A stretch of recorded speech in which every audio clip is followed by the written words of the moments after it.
नमो भगवते वासुदेवाय। श्रीमद्वाल्मीकिरामायणम् आरण्यकाण्डम् 41 सर्गः। रावणनिन्दा। आज्ञप्तो रावणेनेतौ प्रतिकूलं च राजवन् अब्रवीत् परुषं वाक्यं निःशङ्को राक्षसाधिपम्।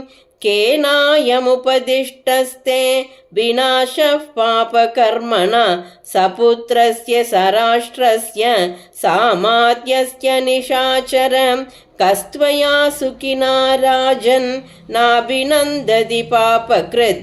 केनेतमुपदिष्टं ते मृत्युद्वारमुपायतः। शत्रवस्तव सुव्यक्तं हीनवीर्या निशाचराः इच्छन्ति त्वां विनश्यन्तम् उपरुद्धं बलीयसा। केनेदमुपदिष्टं ते शूद्रेणाहितवादिना यस्त्वामिच्छति नश्यन्तं स्वकृतेन निशाचर।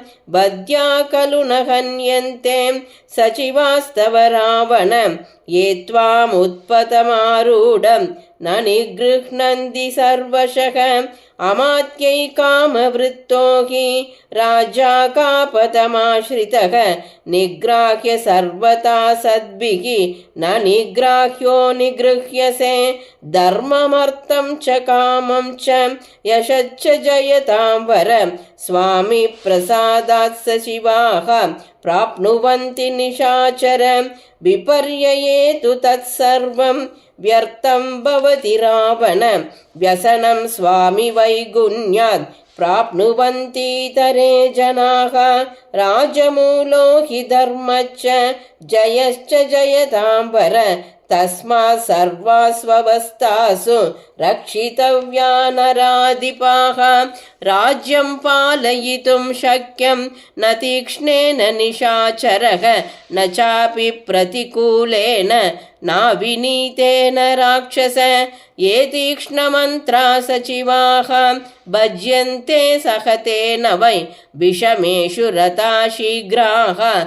मन्दसारतयो यथा बहवः साधवो लोके युक्ता धर्ममनुष्ठिताः परेषामपराधेन विनष्टा सपरिच्छदाः।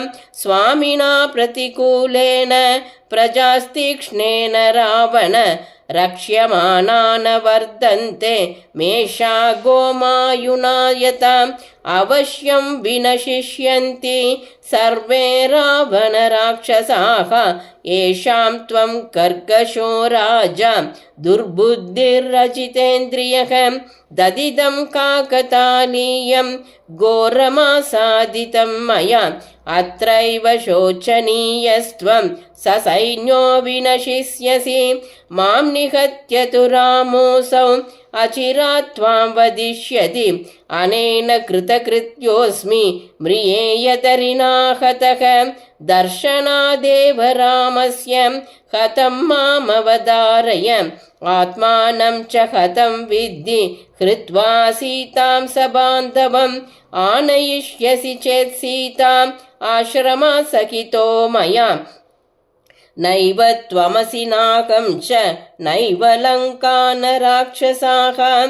निवार्यमाणस्तु मया हितैषिणा न मृष्यसे वाक्यमिदं निशाचर। परेतकल्पा हि गतायुषो नराः हितं न गृह्णन्ति सुहृद्भिरीरितम्। इत्यार्षे श्रीमद् रामायणे वाल्मीकिये आदिकाव्ये 24 संहितायाम् आरण्यकाण्डे रावणनिन्दा नाम 41 सर्गः। श्री दाशरथाय विद्महे सीतावल्लभाय धीमहि तन्नो राम प्रचोदयात्। जानकीकान्तस्मरणं जय जय राम राम।